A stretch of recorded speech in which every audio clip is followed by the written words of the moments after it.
Pemirsa, bantuan benih bawang merah dari tugas pembantuan TP Mandiri Pemerintah Pusat dan bantuan aspirasi yang dipusatkan di Kecamatan Kediri, Kabupaten Tabanan saat ini sudah mulai proses tanam. Bantuan yang menyasar sejumlah kelompok tani ini diprediksi memasuki musim panen pada Oktober mendatang. Tahun ini alokasi bantuan benih bawang merah dari TP Mandiri yang pengadaannya melalui Balai Benih Indonesia mencapai luas 30 hektar. Bantuan menyasar sejumlah petani di Subak Gadon 1 dan Pandak seluas 10 hektar, kelompok penerima 2 di Tempek Galiran KJ dan Subak Gadon 3 Beraban seluas 10 hektar, serta kelompok penerima 3 di Subak Nyidah 4 Desa Belalang seluas 10 hektar. Sementara bantuan benih bawang merah yang berasal dari aspirasi mencapai luas 20 hektar di Subak Bengkel.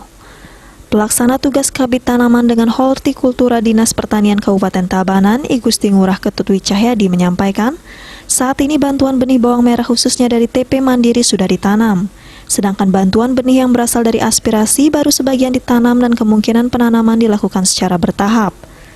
Kemungkinan penanaman benih bawang merah di Subak Bengkel dilakukan bertahap.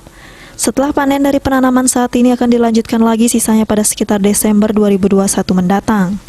Dikatakannya penanaman dilakukan bertahap karena terjadinya kemoloran waktu pengiriman benih yang baru terrealisasi pada Juli 2021.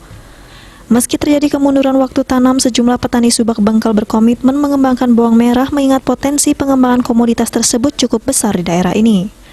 Mengantisipasi musim hujan terkait kualitas produksi yang diprediksi membayangi budidaya bawang merah, khususnya menjelang panen nanti, pihaknya telah menganjurkan petani untuk melakukan penanaman sesuai SOP.